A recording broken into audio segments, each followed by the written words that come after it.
Well, the more things change, the more they stay the same. Yes, if I could pronounce the words in French, I would, but I can't. What'd you say the other day? Next gen changed nothing. Yeah. Yeah. Next gen hasn't changed a thing. Yeah, California. I was a doozy. It was. Yes, it was. That was probably one of the best races we've seen in like the past 5-6 years, I want to say, at least. Yeah, at least on a bigger track, yeah. Yeah. I mean, there's been a while since we've seen guys lose it. Just running. That often, yeah. Yeah, just the amount of,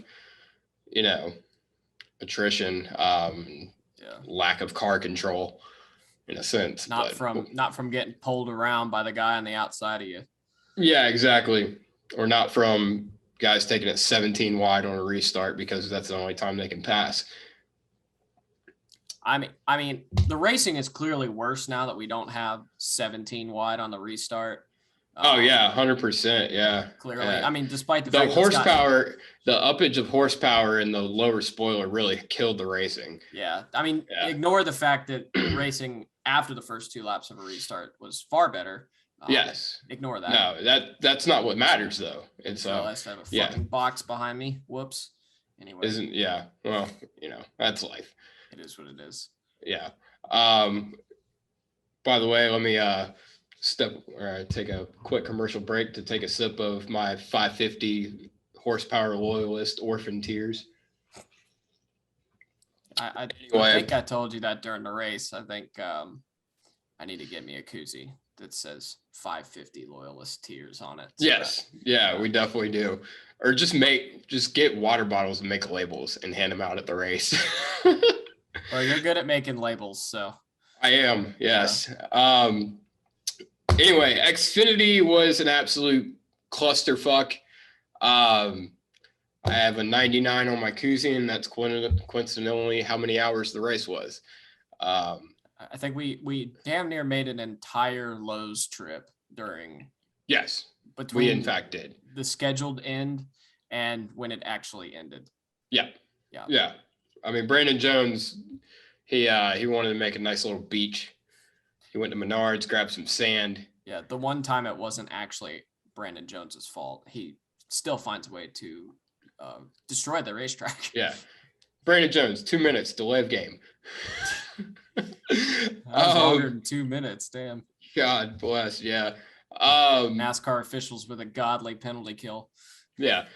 For the first time in a long time, I think we could say the Cup race was better than the Xfinity race, which is on a big track.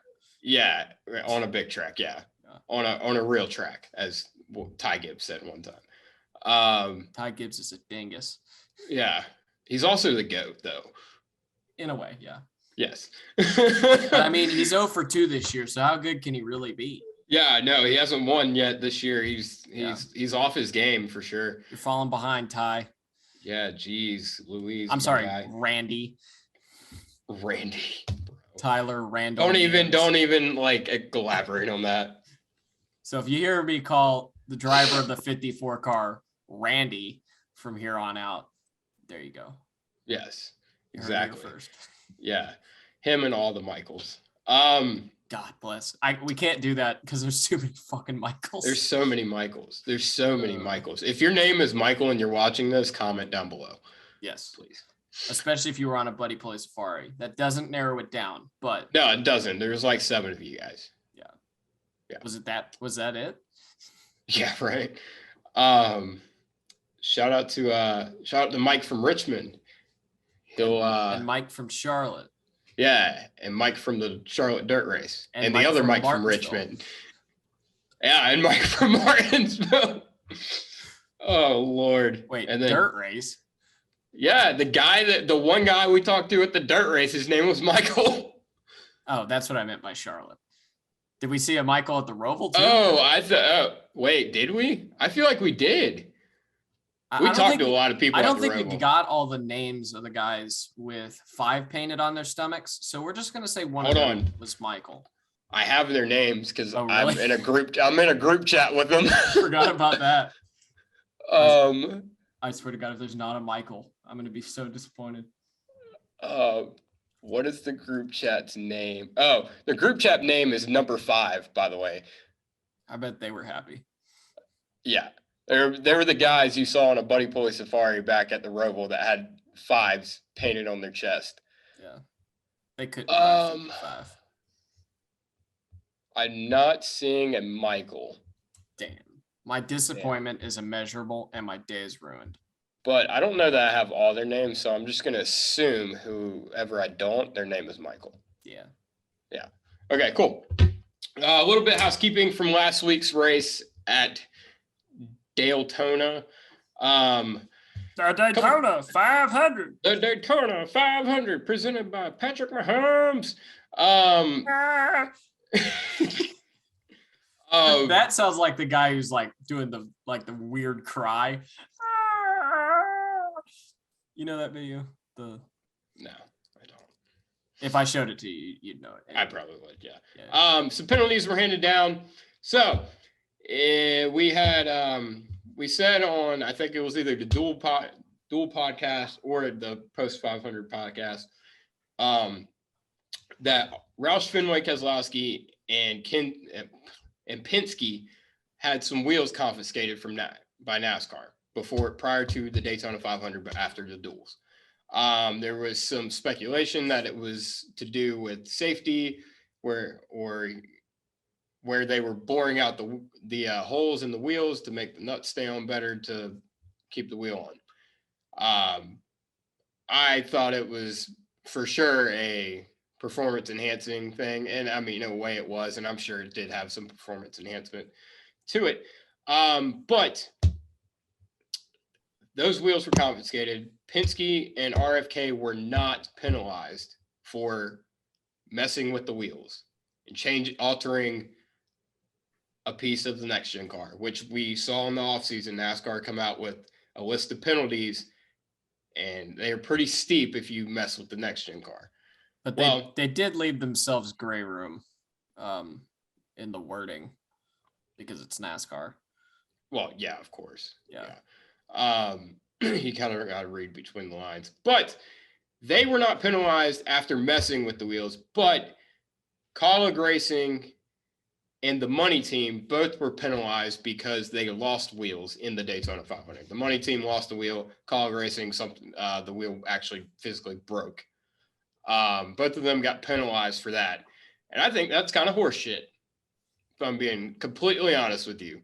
Yeah, it certainly seems like it. I've always been of the opinion that the first week or two of anything new, I've always been of the opinion that we need some wiggle room for penalties. I don't think you need to be immediately going out and dropping these big ass fucking penalties on teams for small mistakes, and essentially this is a small mistake. I think you mentioned like the choose V last year. Yeah. I thought it was a little bit ridiculous because it's either, there was a report that came out that Penske submitted this idea to NASCAR and NASCAR ignored them. That was allegedly what happened. Yeah. Okay, so if that's the case, then NASCAR really should have dropped the hammer on Penske. If they were ignoring that completely, then that meant we don't care what you're doing. Don't touch our shit. They should have dropped the hammer on Penske. Or if they thought, and this is what, I'm interpreting from them not getting a penalty, is, you guys were right. So maybe we should have done that, and maybe that would have prevented Colleague and the Money Team from having these issues. So it's just a clusterfuck of. Yeah, I think that's the worst part of it. Is by not giving them a penalty, you are essentially saying, "Our bad, you're right. We took these back to R&D. These are better." And then, yeah, like you said, on top of that, telling the money team and Colleague to go fuck themselves. Yeah, basically they said, oh, you guys are right by doing this. And Colleague and the money team, you were wrong by going by the rules and not messing with anything. Because we saw at California, they allowed teams to do what Penske and RFK were doing. So I don't know. I think that pissed me off a lot. Maybe more than it should. What I fully don't understand is something like a wheel going on the car. Why is that not? Why are all of these not tested in the factory before leaving? There should be no scenario in which you need to make an adjustment to these. Well, wheels. I think what it is, I don't even think it's that. I think it's more of, I think what it was is they were trying to bust out these pit stops so fast. And I think you have to take a little bit time to make sure you're efficient with the gun, getting the nut on and off. And I think it was just the teams were going so quick. They're worried about quickness over quality of how they're getting the wheel on there. And I think what RFK and Penske did made it to where they could do both.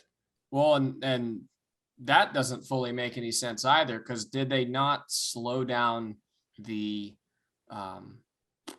rate of flow with the gas can because of the slower pit stops or the slower guns? They said something about that on one of the broadcasts. They slowed down the fuel's rate of flow because of the pit stop times, or because of the less time it takes now to change the tires. So that also doesn't really make any sense if that's the case. I don't understand what you're saying. From what I remember hearing is that they did something to the fuel cell. Yeah, they did something to the fuel can cell. I'm just going to call it a cell.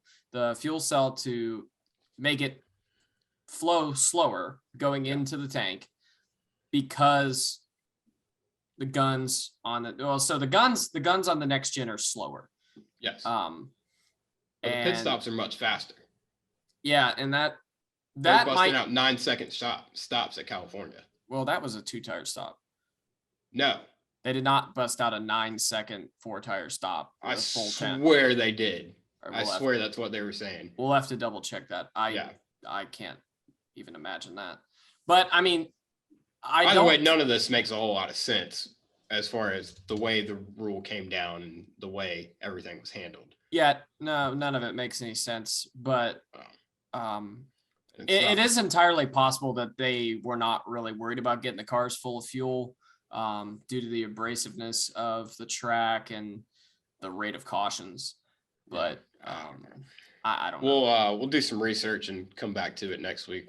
This will be an ongoing topic, as well as something else on that. Something else about the wheels and tires. Before we get into that, do want to note something else from last week at 500. Video came out of the onboard or the in-car camera of Ricky Stenhouse's wreck with 5 to go when he got turned coming off of turn 4 by Brad Keselowski. Hit the wall head on, and you see his head move a lot. Yeah. Like, I mean, his head goes like that. Yeah. And he's just headbanging, man. He had some he's just tunes on. He had Disaster Piece, flowing, and he didn't go far enough then. No, he didn't.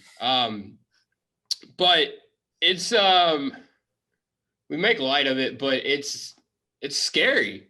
Yeah. Because it's like, for one, at that point, we didn't know these cars were safe. Like, there was speculation all through the offseason that these cars might not be safe. Yeah. Or might not be as safe as the cars before. And now the type of Hans device Ricky is using is a different kind of Hans device, apparently used in dirt racing. And supposedly Larson still uses it or used to use it or something. But it basically, what it is, it's approved by NASCAR, but the drivers, you're able to adjust the tension on it in order to increase maneuverability with your head to look around the car. doesn't that kind of defeat the purpose of a fucking Hans device? Sure seems like it. Yeah, like his head, I mean, it didn't hit the steering wheel, but it came damn close. Yeah. And it's like, what are we doing here?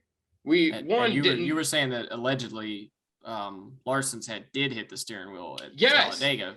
At Talladega when he flipped in 19. Yeah. I'm pretty sure that's when it was. It was at Talladega. I'm pretty sure it was when he flipped. Yeah, allegedly his head hit the steering wheel. And that's absolutely ridiculous. Yeah. Like, and especially with this new car. Now we've since proven we've had plenty of hard wrecks. Saw Chastain, clobber the wall in practice for California. Yeah. We saw Haley, knock down the infield wall going into one on the last lap of California. We saw plenty of hard wrecks at Daytona. And everyone got out just fine. With the exception of Chastain, had the wind knocked out of him, but ultimately he was okay. He was checked and released from the infield care center, no issue. Yeah. It's just, what the fuck are we doing? Yeah, it seems now. At the very least, it seems like it's going to increase your chance for a concussion. Yeah. I have to we kind of just have to hope that someone at NASCAR thinks it's okay. Because my only thing is I couldn't really imagine that who makes these Hans devices? Do you know? I don't know. Okay. I don't know but whoever's manufacturing these things, I can't imagine they would. I don't know why I'm sitting there trying to turn a fucking wheel on my non-existent Hans device, but I assume it's like a dial and it sets the tension. But I can't imagine they would make this product and allow it to get to a point where it does not work. Yeah, you would hope that. But if it's designed for dirt racing, granted, Hans devices are Hans devices, race cars are race cars. But I feel like there's a difference there. Yeah, but you're not going 200 miles an hour in a dirt car. But you are a whole lot closer to the steering wheel in a dirt car. You are. So, well, in that case, then it shouldn't be. It should be tighter than to prevent that. You would think, but they don't have spotters, so I guess that's where it comes from. Yeah, I guess. I don't know. I just thought, because we cannot have this. We have gone 21 years without killing a driver in NASCAR. We cannot. And what happened to Dale Earnhardt? Cover your ears if you're sensitive. Dale Earnhardt hit the wall. Apparently the belts broke, but also he didn't wear a Hans device. What happened? His head hit the fucking steering wheel. Yeah. It's also entirely possible that Dale loosened his belts. I've heard that he used to do that at points. That's all speculation. It sounds like Dale though. But it was proven that the belts broke, and he didn't wear a Hans device. And he broke his skull, right? No, not his skull. It was a basal skull fracture, which basically means internally decapitated. That's worse than I thought it was. Well, that's a lot of drivers die from that. It's from the head doing that. So I've seen enough early year IndyCar, Indy 500 wrecks. We don't need to get into it. Yeah. Anyway, we cannot kill a driver. No. If Kyle Larson's wearing this, I need to stop. He's the greatest driver in this sport right now. He's the defending champion. He's last week's winner. We cannot be risking this. So they need to make sure this is safe, because it sure as hell doesn't look safe. Someone needs to come out with a press release, something because how many people saw that video? And I bet you a lot of them are wondering the same things we are. Yeah. But whatever. Hopefully we're blowing it out of proportion, and it's. I absolutely hope it does too. But also, if we're not, someone needs to say it. Yeah. So there's got to be a point when the head is moving forward that it coming back causes this type of injury. Yeah. So I would whiplash. Well, whiplash or basal skull fracture. Yeah. But there's a point. I'm assuming with the restraint. I don't want to speculate. I don't want to. I just want to. Get that point out there. We have to put our faith in engineers, which Don't even start with you and engineers. Anyway, the tires. All right, so The tires so far have been an absolute disaster. Well, not even necessarily the tires. It's been guys spinning out. Throw it all in the trash. The whole thing is a Yep, next fucking gen's joke. fucking terrible, absolutely horrible, worst decision NASCAR's ever made. No, not at all. But it's an issue though. The tires, when guys spin out and they flat spot these tires, they're essentially a beached whale. Yeah, they're a beached whale on Brandon Jones Beach that they set up in the entrance to pit road in the Xfinity race. You're gonna have to make that beach a little bigger. Yeah, exactly.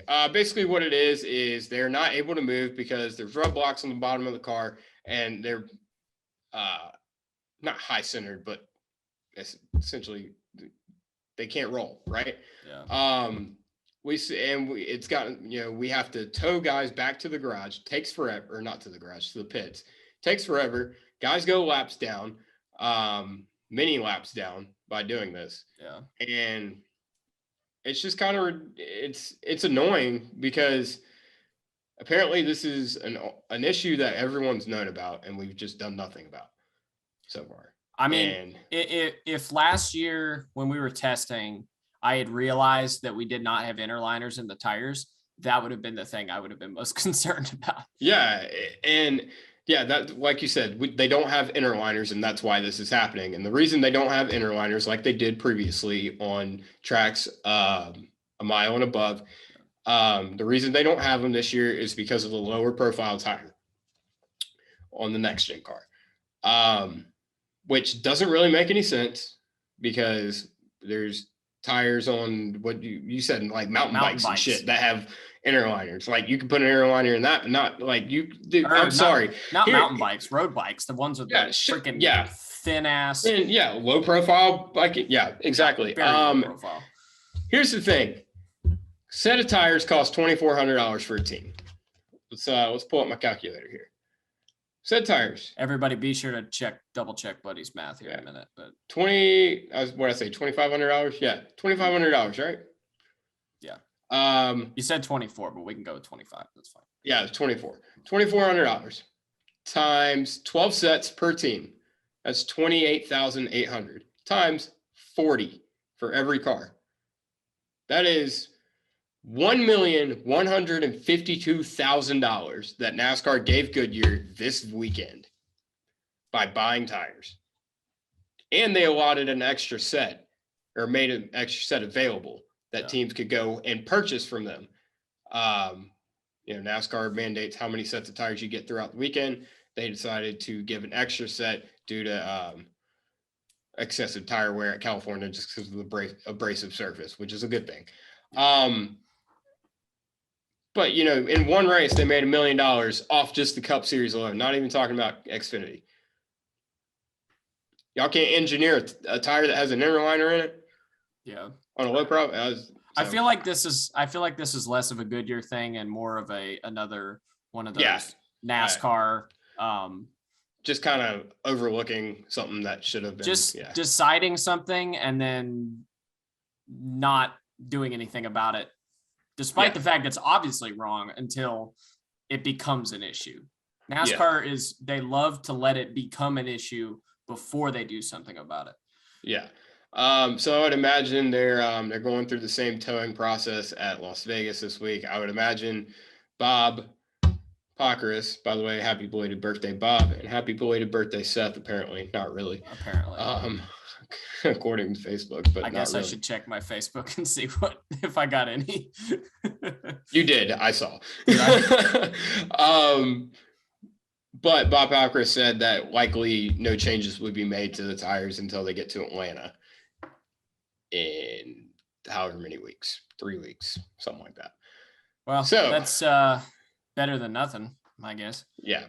I mean, realistically, they need to do it for, assuming they do put interliners in the tires, which may be a bit of an assumption, but we're going to go with it.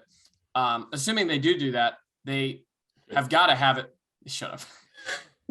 They've got to do it in short tracks too, because what takes 4 laps at Auto Club is going to take 10 laps at Martinsville.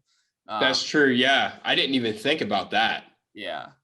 I mean, maybe not 10 laps. I'm exaggerating a little bit, but still, Yeah, like but we don't still. need these extended cautions. And it's also not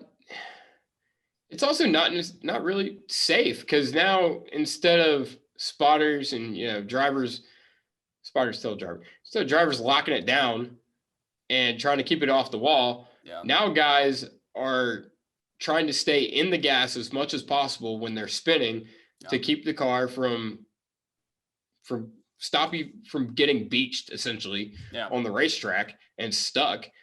And we saw it on the last lap with Justin Haley's incident. If you listen to Door Bumper Clear, his spotter Brett Griffin is on that podcast, and Brett Griffin said, he was like, I basically told Haley, stay in the gas, keep rolling, because you saw what happened to everybody else. And he said that before he even asked if Justin Haley was okay. Now, and that's not saying anything bad about Brett. That's what you got to do. Keep it rolling, keep it rolling, keep it rolling. By the way, are you okay? Yeah. So. Yeah, that's from a safety aspect. That's something we definitely need to not have. Okay, cool. Of course, on the last lap, he could have afforded to get beached, I guess, in theory, but. Yeah, I guess it was to try to prevent a caution. One consolation for drivers who do blow a tire and go 4 laps down, there's going to be enough cautions for you to make it up. I mean, supposedly Kyle Busch was 6 laps down. He finished 14th, or what was he? 4 Kyle laps? wasn't 6 laps down. No, Kyle was like 3 or 4. Okay, Kyle was 3 or 4. Daniel freaking Hemrick was 7 laps down and finished 9th. He was 6 laps down. Okay. Yeah, he finished Colleague said it was 7 on their Instagram, so they're a bunch of liars. Anyway, Chase Elliott was 2 laps down, and he came back to challenge for the win, and we'll talk about that later. Anyway, all right. So apparently we were too negative last week, and then so we got all our negative shit out of the way early. Let's talk about the positives. This race, we had we had so many yellows. I don't know how many yellows, I don't know, 11, something like that, 12, 39. I don't know. I don't know how many yellows. I believe 12. Yeah. Either way, competition's caution, she needs to go away. Don't even want to talk about it. Stage cautions, but then we had a lot of natural attrition. A lot of guys spinning out, just losing it.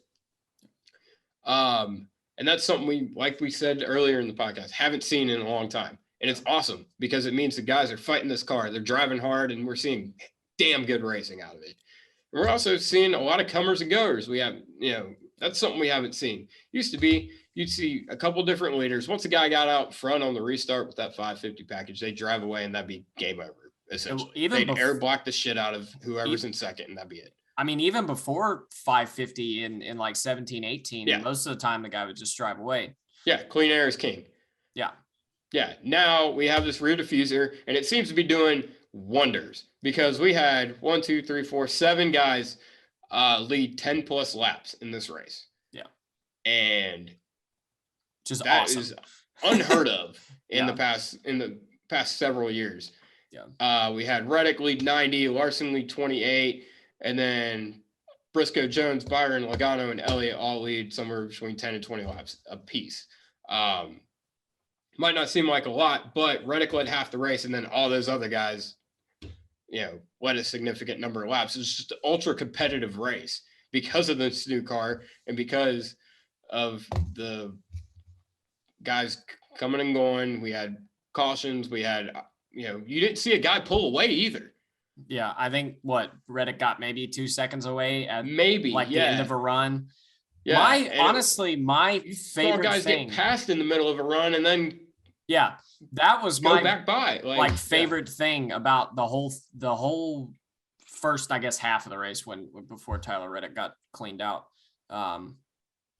was when Eric Jones or Chase Briscoe, whoever would get by him, and then Tyler would hang with him and then get back by him. That was old school, and I hadn't really seen that outside of maybe a few Atlanta races where Harvick would just kind of run the bottom for the first 15 laps and let everybody kind of get away and then just chase them back down. Outside of Atlanta and Harvick, or Darlington, you occasionally see that too. I mean, it does help. I'm really curious to see if this kind of carries over to a track that's far less abrasive, like Las Vegas. It is. California is a bit of a different track. There's no other track on the circuit really like it. Yeah. So I would hope that it carries over, and I'm going to be positive and say it is going to carry over because we're betting 2 for 2. I thought the 500 was great. This race was great. Hell, the Clash was great. 3 totally different tracks, 3 very different tracks than most of the normal stuff on the schedule. Yeah. But I'm super excited for this. It looks awesome. Like, I'm excited. I am so excited. I was vibrating with excitement going into this race. We saw so many guys spin out and qualifying in practice, just getting after it. Harvick wrecked within the first 2 seconds practice. Yeah, he didn't make it a whole lap. No. Sub Y. Why, damn it, why?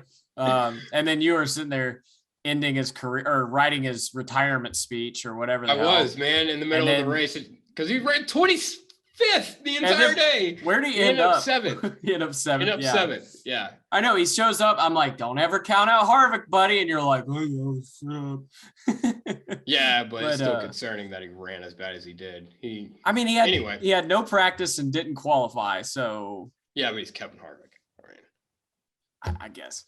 But, anyway, go ahead. Even assuming that comers and goers and attrition rates probably are a little lower coming or for Las Vegas, I still feel like they'll be higher than we're used to. So it should still carry this trend over. And Vegas, honestly, it's turned into a pretty good track. Yeah, it's starting pretty to fun track. There's a lot of yeah. grooves. There's a lot of different grooves guys can use, and it seems to lend itself. We saw in this race, guys could pull up and draft each other. Mm-hmm. They could, run side by side, but it wasn't that. I'm trying to think how to explain this. It was kind of the best of both worlds as far as what they wanted out of the 550 package, as far as guys being able to pull up and draft up someone, but they can actually make the pass. Yeah. And it creates closer racing, but you don't have the it's closer, but you can actually do something with it. Yeah, you're not paying a drag penalty. Yeah.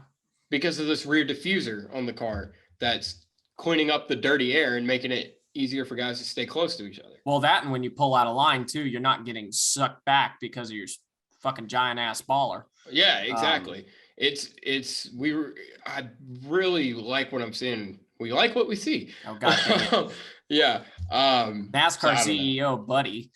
Yeah, NASCAR CEO buddy, the Reverend of Racing, apparently coined by Dr. Earwood himself. Earwood. Dr. Earwood. Earwood sounds like you're from New Jersey. Did you see Dr. Earwood the other day? Oh yeah, I think his family is from New Jersey. Fucking kidding. I think. I don't know for sure. You guys don't know who this is. Don't worry about it. You'll find out one day. Earwood. Just know it's Earwood. Yeah. Anyway. So hopefully this carries over.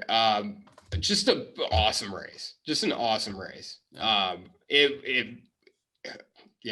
think it scored 93% on the Jeff Gluck. Was it a good race scale? And I think the other 7% were probably just annoyed Chase Elliott fans. So I can't imagine why that would be. Either way. Tyler Reddick, big story. He absolutely dominated this race. He fought through a lot. His leg was apparently falling asleep just because he got too swole in the off season. Yeah. Hit the gym too much. Damn, Tyler, you should have done what I just did. Nothing and eat fast food. Yeah, exactly. Tyler hit the gym, got swole. He's a short king, and fortunately, had nothing to do with it. Just want to shout out the fact that he's a short king. I will not indulge this. Yeah. Anyway, he anyway got swole. It was apparently whatever seat mold he had. It was making his leg fall asleep. He fought through that, led 90 out of 200 laps, and then blew a tire while leading. Something else we haven't really seen a whole lot in the past 10 years. No. Because tires have been hard as a rock because of all the downforce that was created with the giant ass spoilers. NASCAR or Goodyear had to build a harder tire. Yeah. They don't have to do that. And now we had Reddick blow a tire. And then 20 seconds later, William Byron comes in and cleans him the fuck out. Yeah. Like, what are you doing, guy?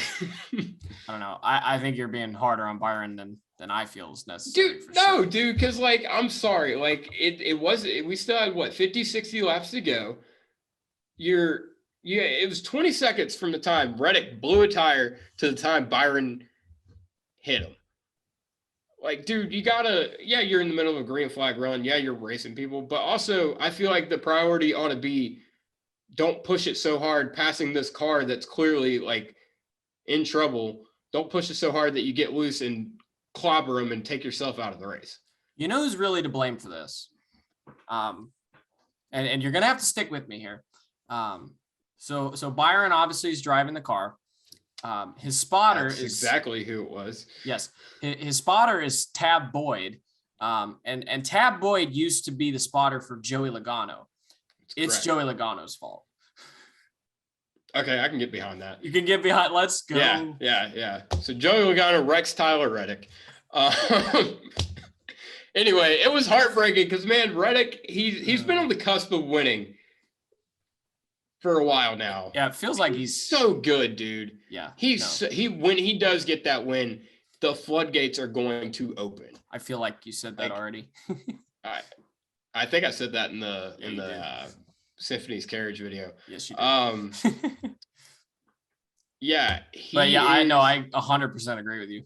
Once he wins, I feel like he's going to, take RCR to all new heights they haven't seen since Kevin Harvick was there. Yeah. And probably even higher, if I'm being completely honest. And I think he's going to challenge Larson.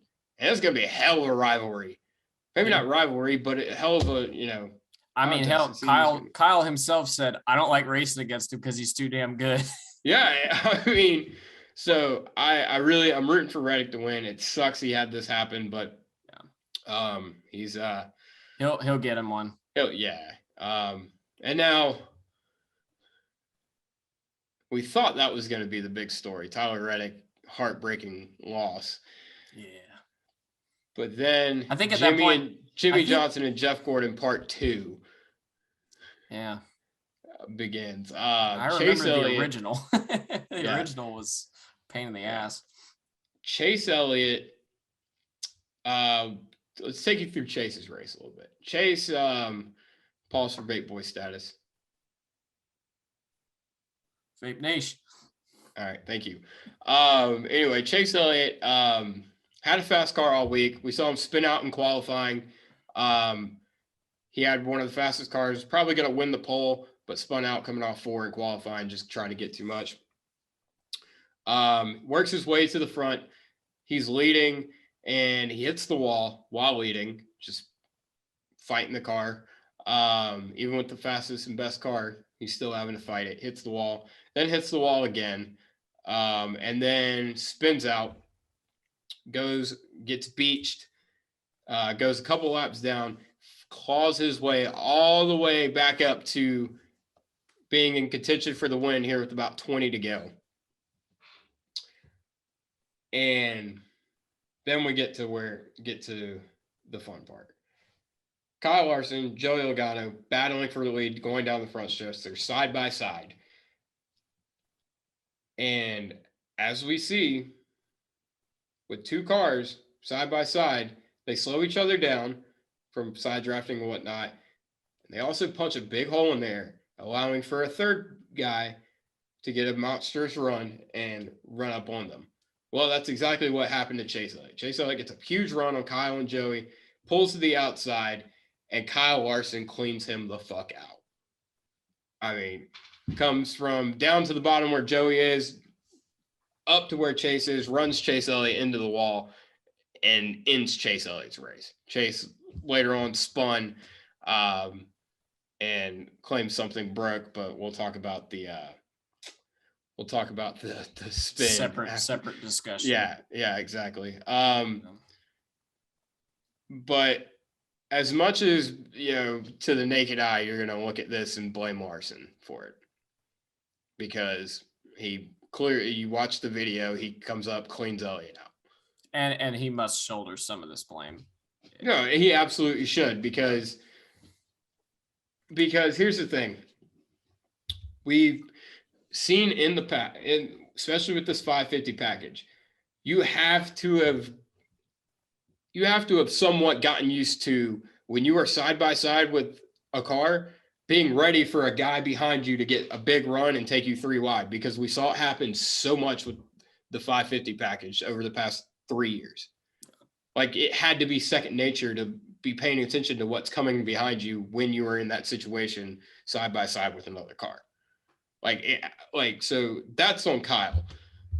But also, this is the second week in a row that his spotter, Tyler Mon, has failed to relay information to Kyle that's caused Kyle to make a questionable decision. We saw it at Daytona. He didn't let Kyle know that, hey, the 4 and the 17 are checking up, and Kyle Larson runs over and mounts the 4 car and causes a big accident. And then now this week, Kyle said it in the interview, he didn't know Chase was there. Like, it was not relayed to him, or it was relayed to him too late that Chase was there. Yeah. And this 2 weeks in a row, he's said it without saying it, that his spotter has fucked him over, in a sense. Yeah. I assume this past week is to save face a little bit. Kyle should have shouldered some of that blame. I feel like this was even more, at least publicly. I feel like this is even less of his fault than Daytona. Well, whether it is or not, you should. I don't know. I guess. I mean, I did get just done watching the DBC clip. I don't like the idea of him throwing his spotter into the bus publicly. I mean, if that's what they want to say behind closed doors, that's fine. And he didn't. Let's make it straight. He didn't publicly throw him under the bus. Well, yeah, he didn't. But say he did. Tyler He Mon implied that. up. Yeah, he didn't say that. He implied that he didn't get the information soon enough. Yeah. Therefore, he didn't know he was there. And Kyle said, "So that's on me." But also, Tyler Mon was Kyle Larson's second choice for a spotter. We saw what happened to the first guy. Controversy, issue, things happen. That guy out of and now he's Ty Dillon's spotter, is he not? I no clue. Don't even want to talk about Which is odd if you've watched the new Bubba documentary, which you and I both have. Yeah. I don't even want to. We don't necessarily want to get into that. Yeah. I don't know how that works, but either way, anyway. Yeah, if you want to know about that, look it up. So Tyler Mon was his second choice, and now this is second week in a row that you've contributed to the defending champion of the sport to making some stupid move on the track that's cost. Yeah, and this week is just honestly. So yeah, I'm sitting there saying, yeah, Kyle needs to shoulder some of this blame. Obviously, of course he does. But why the hell is Tyler Mon trying to coach Kyle Larson through side drafting Joey Logano instead of telling him what's behind him? Kyle can see what's to his left pretty easily. Yeah, and I think he has enough experience on what to do in that situation. He is a defending champion. Even if he's not the defending champion, it's like, why? Exactly. Well, and here's the thing. He's a championship spotter as well, but you got to look at some of the races last year.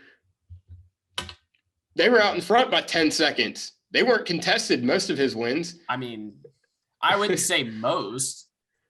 Well, you look at a lot of his now he's in this situation and he's shitting the bed. Yeah. I'm on it. And I'm not.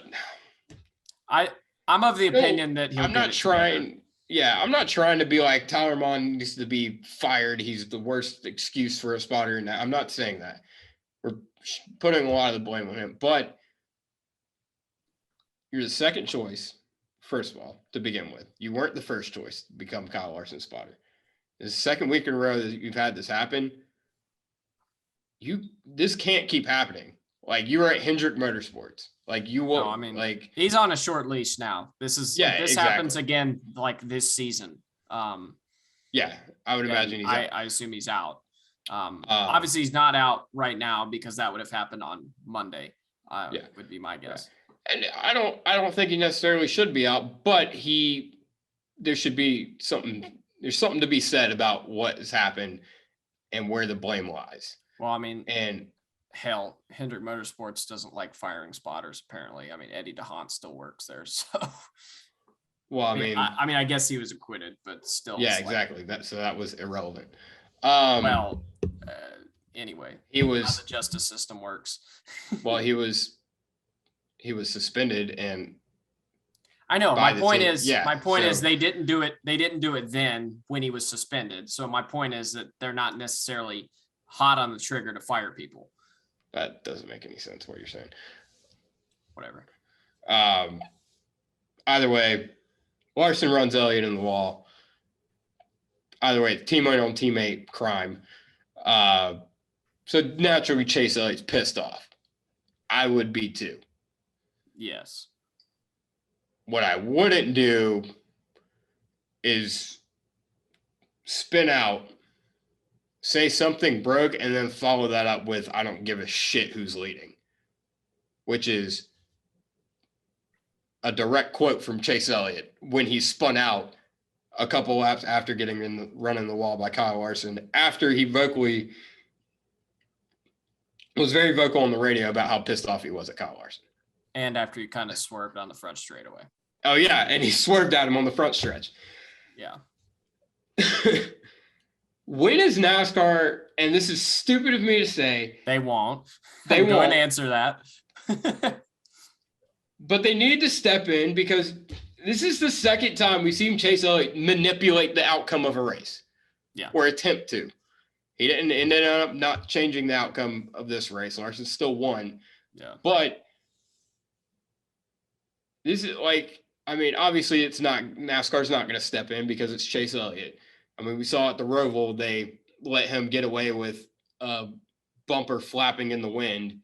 Yeah. Which is 100% a safety hazard. Yes. Yeah. Even my mom's still pissed off about that. She should be. Yeah. And she normally doesn't remember shit like that. Her life was in danger. Of course she remembers it.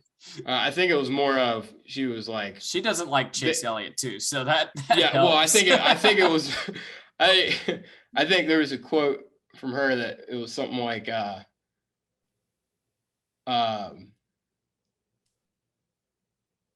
something about, if it flew off and hit me, then she could collect my life insurance money. That sounds like your mom. It does. But either way, he at the Roval, he had a back bumper flying off, and NASCAR refused to black flag him. And which is not what they've always black flag guys who have had that happen in the past, because it's a safety thing. If that thing falls off, catches wind, goes over the catch fence, that could kill somebody. Yeah. They don't do it. They don't penalize him. He bumper flies off, he gets a caution and saves his race. I put that far more on NASCAR than that is 100% on NASCAR. Exactly. But it just proves to Chase that he can get away with whatever the fuck he wants. Well, I mean, nobody else would be able to, as close to saying I'm going to spin out on purpose as you can without saying I'm going to spin out on purpose. Yeah. This is like this is the second time he's manipulated that, or tried to manipulate the outcome of a race. We saw it at Bristol last year in the night race. Him and Kevin Harvick get together, a racing accident. Harvick got loose under Elliott, and Harvick hit Elliott, cut his tire down. Chase lost the race, went many laps down, comes back out on the track after changing his tire, says on the radio, "Where's the 5 car? I'm going to help him win this race." Gets in front of Kevin Harvick, blocks him, and backs him up to Kyle Larson. Yeah. And Kyle Larson gets by and wins the race. That was race manipulation if I've ever seen it. Was it warranted? Could argue. Oh boy. Yeah, it was. That was, I mean, I didn't think he necessarily deserved a penalty for it or anything like that. I wasn't one of those outraged Harvick fans who thought, oh my God, he should be suspended or fined. You weren't outraged? I thought it was like, okay. I mean, I was outraged, but not for that reason. Yeah. We have the video to prove that he was definitely somewhat outraged. I was 100% outraged, but not for that reason. I did not think, I was like, it was a fair argument. But now that we are here in California and you spin out on purpose, like you cannot tell me he did not spin out on purpose. I'm not arguing with you. Yeah, I mean, I'm just saying to anyone out there listening, he spun out on purpose. You see drivers on Twitter tweeting. Parker Kligerman tweeted it. Forgot who else. A couple other drivers tweeted it. They said when Chase said, "Oh, something broke," and they said, "Oh, I don't know, man. Your white gloves in the car show a different story." Like, I bet you he shows up this week with blue gloves. That'd be funny. That'd be really funny. If he does, that's the nail in the coffin. But it's just, dude, it's pissed. And you've made this point. I'll let you take over for this. His team doesn't help this situation at all. No. Alan Gustafson and Eddie DeHaan are like the biggest enablers. I understand everybody gets Eddie DeHaan angry. more than Alan, but yeah. Allen was the guy at Charlotte that said, "Hey, if you wreck him, we're in, guaranteed." Like he told Chase to go wreck the 4 car. And I mean, you can argue that's justified or not, but I don't think your crew chief should be allowed over the radio to explicitly say, "Go wreck somebody." Yeah. Now, which obviously it's not specific to them. We hear this with other people, but continue. It is. Yeah, I guess I don't know. You hear it more often than not with them. Yeah, I feel like it happens at a greater frequency. I mean, it's like any little thing. Yeah. They'll get like squeezed a little bit at, I don't remember. I remember wherever. Chase will come over the radio and say, "Did what happen? Did what I think happen, or am I skewed?" And obviously they're not. And obviously they're not going to say no. No, they always say no. Exactly what happened. You got fucked. Go fuck that guy up. And I wouldn't have as big of an issue with it if Chase didn't drive like that. And he does. He drives like that. And he pushes buttons and he gets into people. And there's a reason people kind of tend to take swipes at him, because he kind of drives like an asshole. Yeah. And which, I mean, fair enough, but it would be less. You got to own it. Isn't the problem. Yeah, exactly. You got to own it. You got to own it. I don't necessarily have as much a real problem with how Chase drives. He races hard. Yeah. But you can't be, because I mean, that coupled with the "my shit don't stink" and the roaring fan base approving of everything you do behind you. Chase Elliott is enabled by his crew, like you said. He's also enabled by the fan base. Yeah. Because he gets out of the car and he has this idea of what happened, because that is what he's told by his crew, what happened. So he goes out there, does whatever he does, and then he gets out of the car and he has 100,000 people yelling, screaming, telling him he's right. Yeah. And he just turns around and be like, "Yeah, you guys know the answer, whether I'm right or wrong." Like, so it's, I don't know. I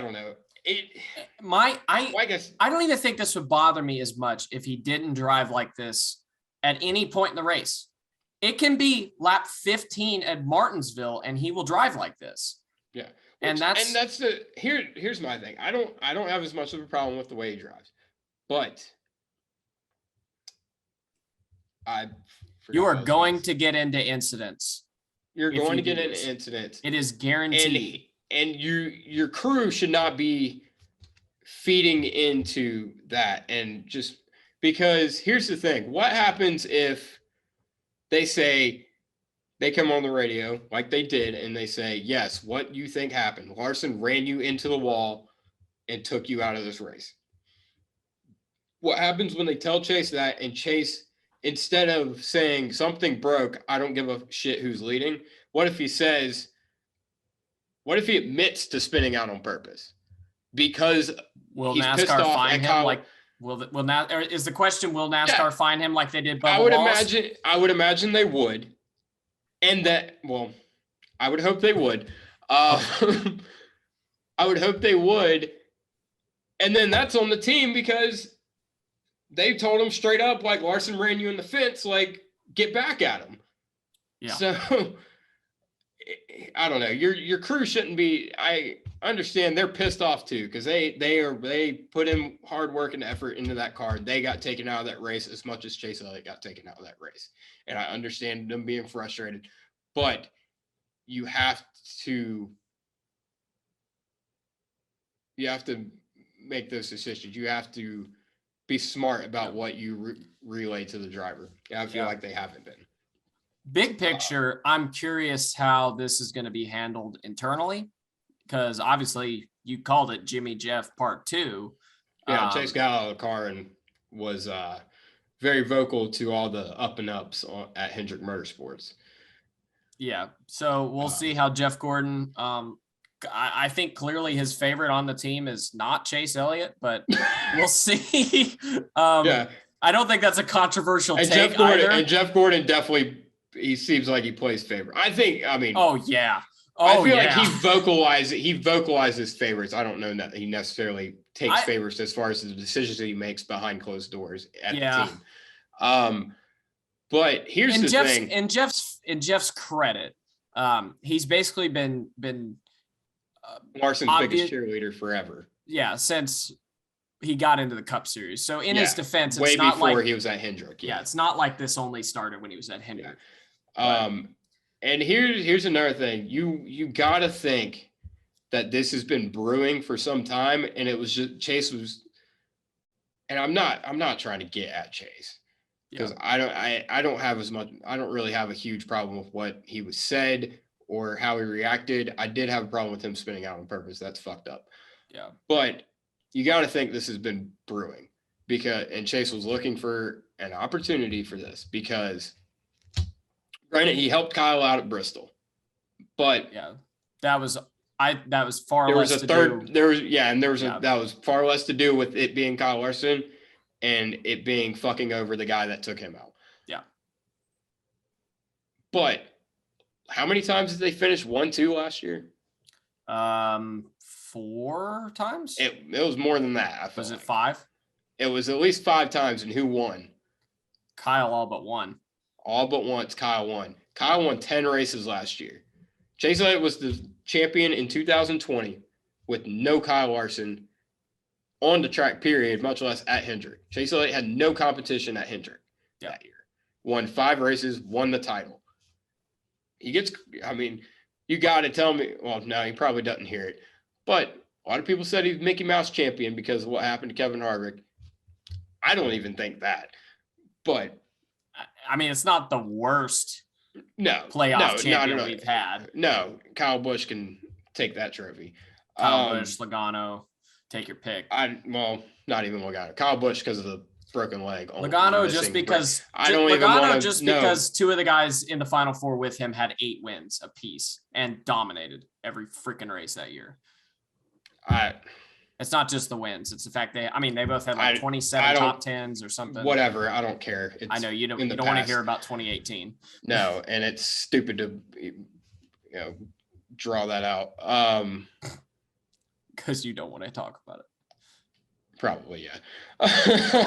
I'll let it go. Anyway, they finished 1-2. Chase Elliott wins the championship in 2020. No Kyle Larson on track, no Kyle Larson Hendrick. Then Kyle Larson comes out in 2021. Chase Elliott wins only 2 races, makes the Final Four, isn't a factor. No. Really all year as far as a real championship threat. He gets to the Final Four, isn't a factor in the race. Kyle Larson won 10 wins. He won 10 races, absolutely mollywopped the field. Yeah. And Chase Elliott went from you are the golden boy of Hendrick to now you are chopped liver. I mean, it went right from there with it went from everybody predicting Chase to win 6 of the 7. Chopped liver is good. That's not what I meant to say, but yeah, chopped meat is the phrase. Yes, that. So it went from It went from people predicting Chase to win like 5 or 6 of the road courses to getting, mollywopped on the road courses by Kyle Larson most weeks or most of the time. He got 2 wins at Road America and Coda. Coda, he wasn't going to win unless they threw the caution for rain. Yeah. He wasn't going to make it on fuel. Larson was going to win.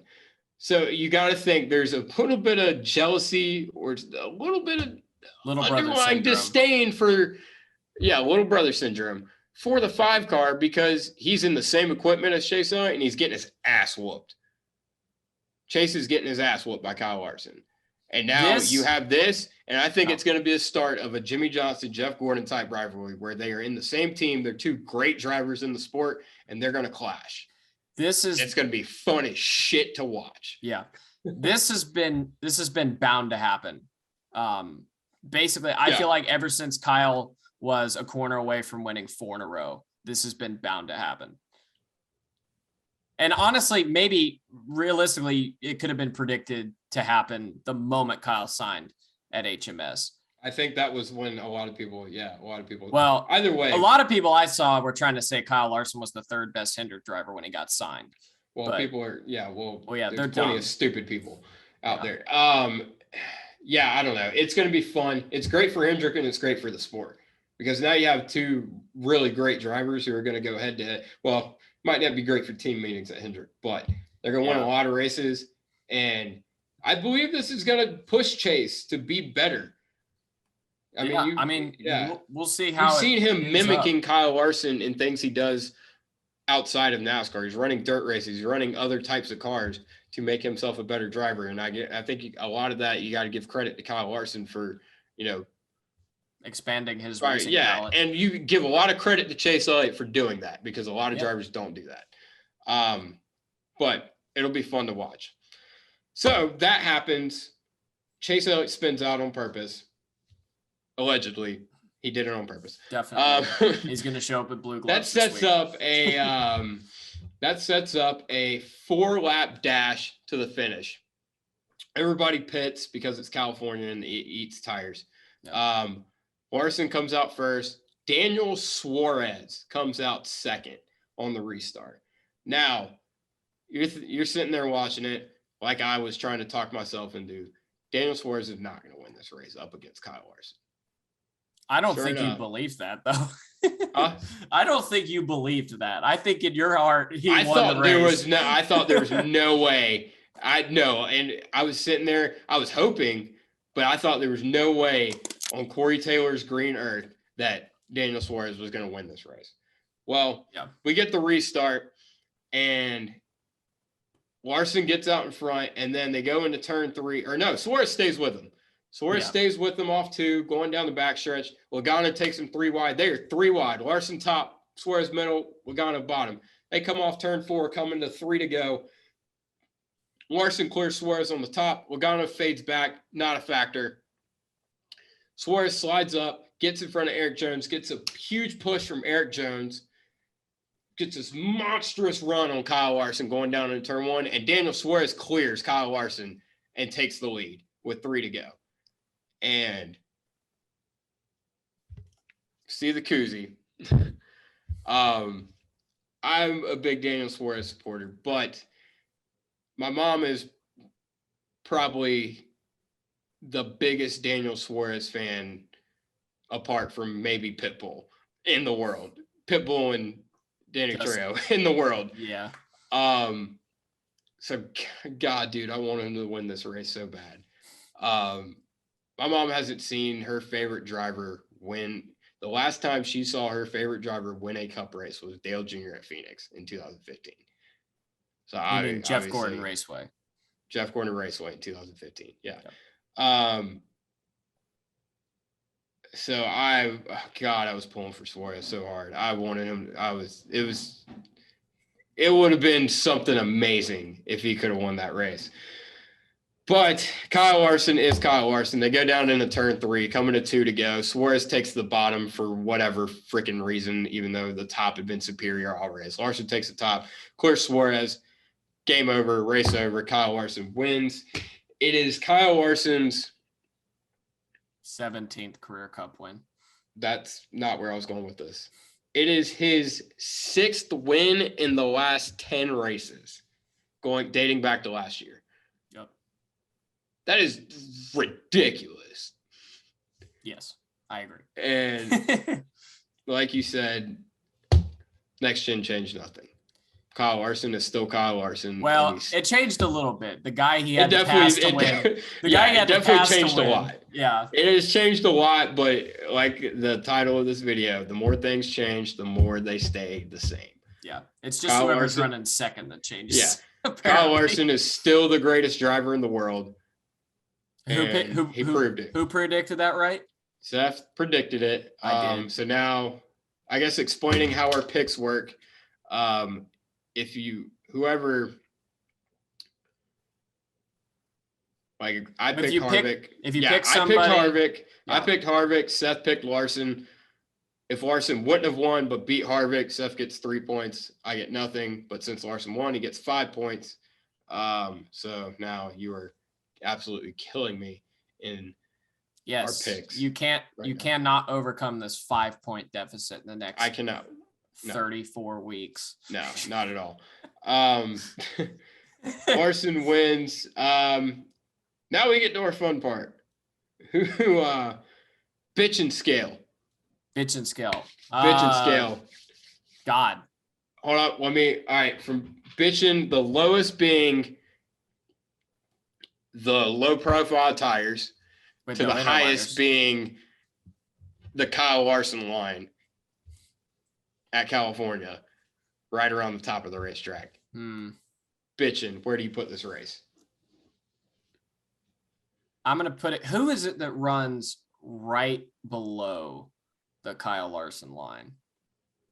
Typically? I don't know. We're going to call it the Tyler Reddick. I think technically Tyler Reddick's up there high, wide, and handsome with Kyle. Yeah. Kyle Busch. He runs that. Yeah. We're going to call it a Kyle Busch on the bitching scale. Just about perfect. You're going to give it that? I'm going to give it all the way to the top, all the way rim riding, all the way to the cushion, all the way to the bitching. Yeah. I think it was a fantastic race. I can't give it a full bitching just because of the amount of cars that got beached. That's the only reason I can't give it a full bitching. Fair enough. Outside of that, full bitching. Yeah, you take that out of the equation, full bitching. Yeah. 100%. Now our sundress and dumbass. Sundress is. Hold on. I have an argument for that. You said Eric Jones. Yeah. And he had a great run for the King. He was up front, top 5 all race long. Yeah. And ended up finishing what? Third? I'm not. Third, yeah. Yeah. Dylan finished second. Jones finished third. I have an argument. Okay. Daniel Hemrick came from 6 laps down in this race to fight back for a top 10 for college racing. That is 100% fair. I'm still sticking with Jones. You sticking with why? Why do you think? Because so initially I was kind of leaning Reddick, but I expect Reddick to be there. Yeah, that's what. Yeah, we kind of talked about that. Yeah. Yeah. But so it would have been if he would have won, if he would have closed it out. Yeah.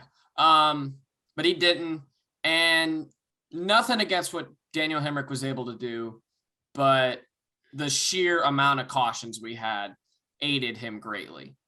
Okay. Yeah. And that's no slight on Daniel Hemrick. Yeah. Because he still had to go back through the field after that. I just think Eric Jones putting the Petty 43 in the top 5 and staying there all day with all the comers and goers. Qualified outside front row. Yeah. Qualifies outside front row, keeps the car in the top 5 all day, especially with all the comers and goers we had and all the natural attrition we had, and just able to put that super, super solid race in. He's my sundress. All right, cool. So yeah, sundress, kind of your underdog of the race, kind of your unexpected feel-good story. Eric Jones wins that. I'm in full agreement. Our dumbass award. I got 3 candidates.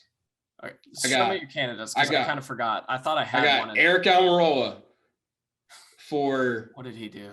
He spun out and went down pit road. Oh yeah. Pit. And then came back around and pitted. I got Chase Elliott for spinning out intentionally. I'll say it if you want. Yeah. I said that shit. I said that shit. I heard me say that. You said that shit. I heard me say that shit. And then 3, NASCAR / Goodyear for the tires. All right. Yeah. Okay. I'm going with Almirola. You're going with Almirola? Yeah, because how do you? So you've already spun the car out. Even if you don't think you have a flat or a problem or whatever, you're already on pit road. And you've seen how many cautions we've had. Yeah. Hold in the box.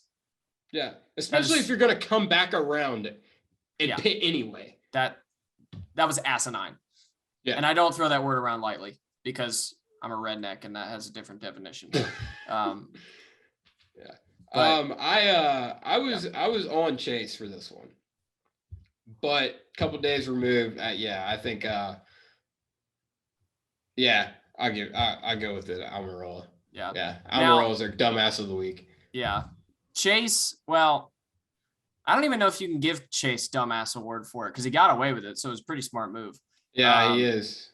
But that could be he knows he's going to get away with it too. Yeah, that could be a point towards NASCAR getting the dumbass award for the tire and that. I'd say in order, it's Almirola. Nah, there's going to only be one. There's going to only be one. Okay. Eric Almirola. That was really dumb. Yeah. So Eric and Eric sweep the sundress and dumbass awards for California. That was a good way to put that. Fox also an honorable mention because they, instead of having intervals on the ticker, they had speeds. And then also they did not interview Chase Elliott, which I'm sure would have been a golden interview. And they didn't let us know why Christopher Bell was out of the race. I was sitting there so confused for a while. Like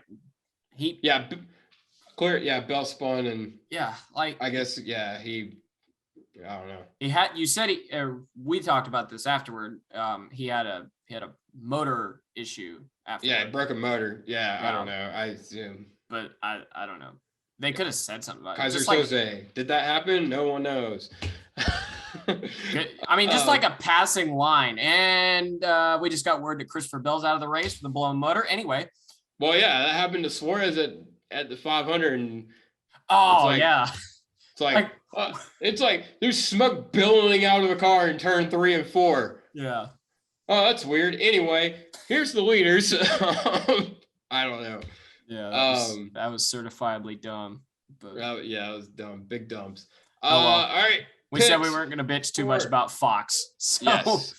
Picks for Viva Las Vegas. Gorsh, I don't know. You need to go first because I really don't know. You got to go first? Or you're going first? I'm not going I don't know who I'm going with. I got 2 guys. I don't know who. Damn, I hadn't thought about it at all. I thought about doing the obvious thing because, okay, so. I mean, you might as well take advantage of it. So the way we do this is you can pick you a driver decided after the race. Which I had not heard about. I thought about this before California, and I forgot to tell you. What I decided is you can only use a driver once in the first 13 races. Then you can then everything resets for the next 13 races, and then you get to the playoffs, the last 10, you can use a driver. Everything resets then. So historically, if you pick the winner. You can use them again. You can use them again. So you picked Larson, so you can use Larson again if you want to. So little thing, I'm mildly superstitious. I don't know if anybody's known that yet. I'm not superstitious. I'm just a little stitious. I'm a little stitious. But so dating all the way back to 2010, Jimmy Johnson won the championship the previous season. Goes to Fontana. This was the last time Fontana was the second race of the season. This is the last time Fontana was the second race of the season. Okay. He wins this race and then goes to Las Vegas the next race and wins again, thanks to Steve Letarte calling for a 2-tire stop for Jeff Gordon. I don't think I'll ever get over that. So historically, I should pick Kyle Larson.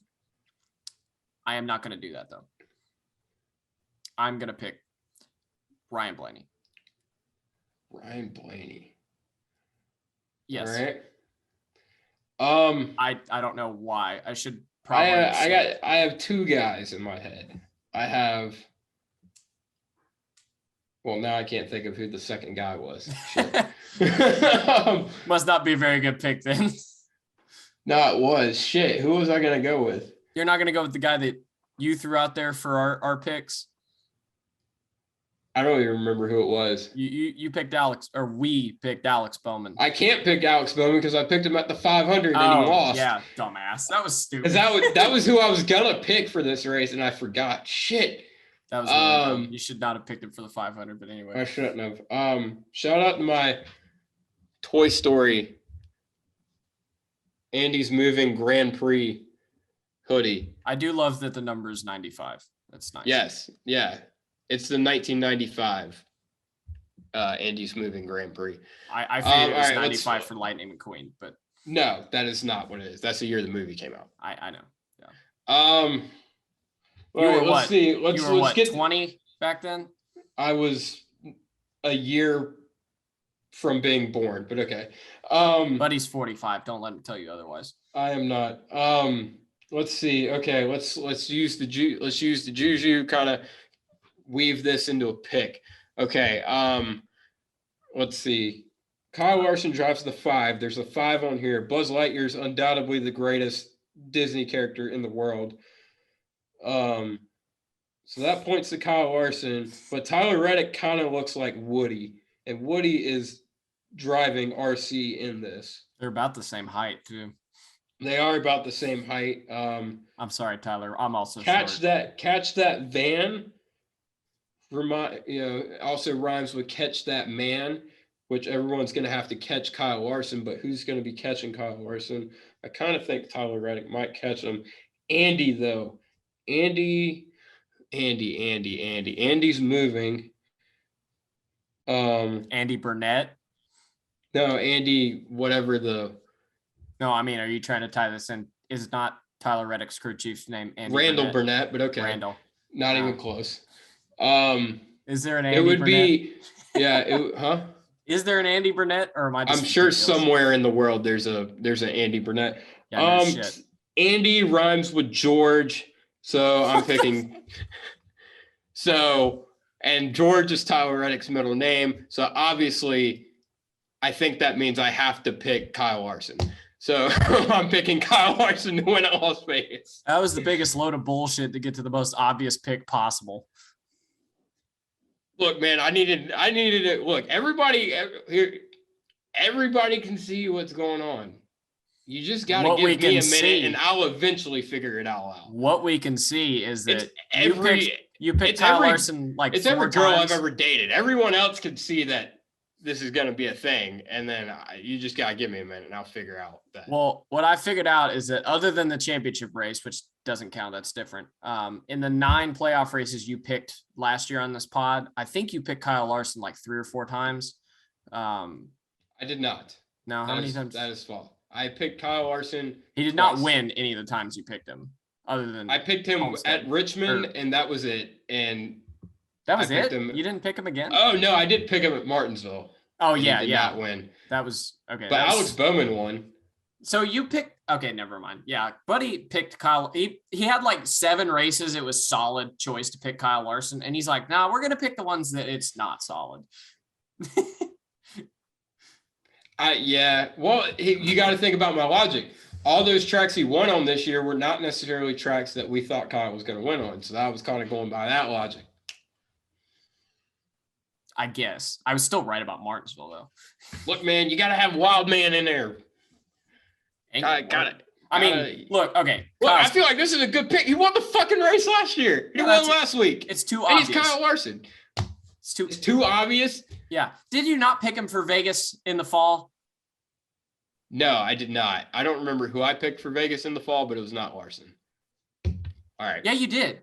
Please hold 10 seconds for station identification. I mean, I made a worse pick. Figure out who I picked in. I missed Harvick. I picked Harvick for some reason. But all right. We're gonna go back through here and figure out who we picked for these races. What is this?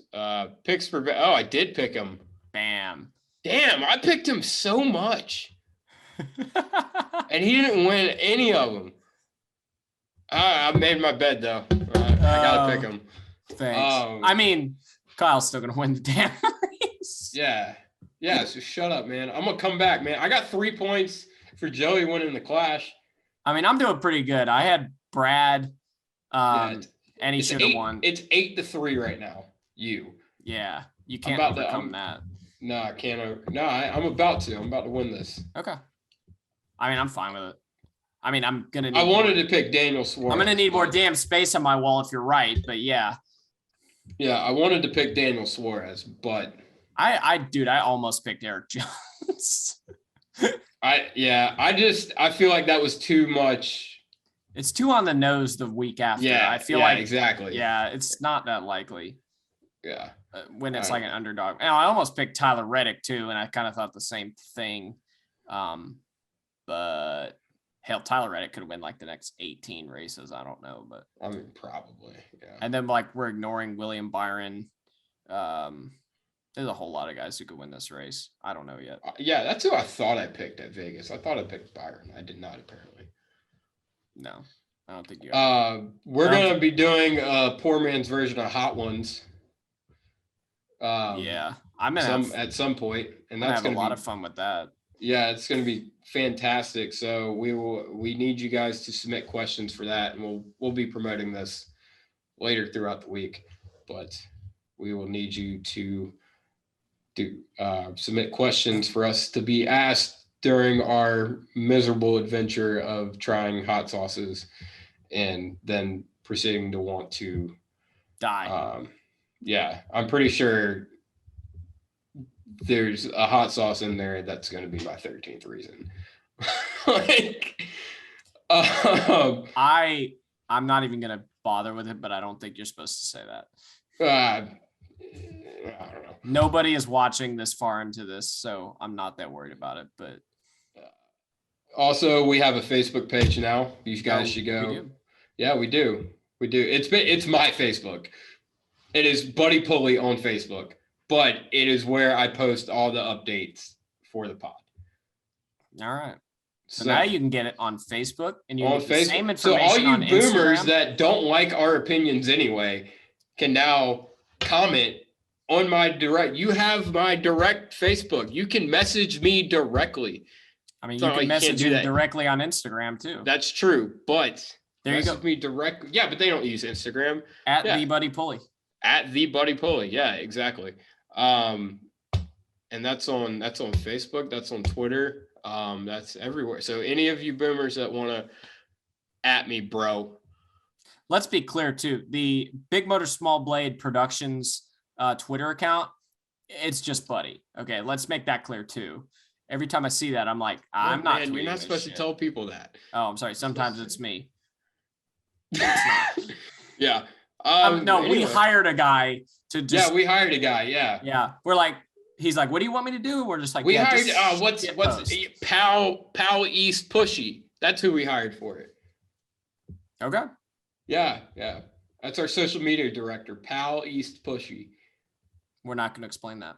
No, we're absolutely not. No, that's too much. That's giving out too much information. What about No, we're done. All right, that's it. That's the end of the pod. And Buddy did the headphone thing again. He thinks it's cool, but it's not. I've been Small Blade. He's been Big Motor and Sundress and Dumbass. And we will see y'all on the next time. Bye.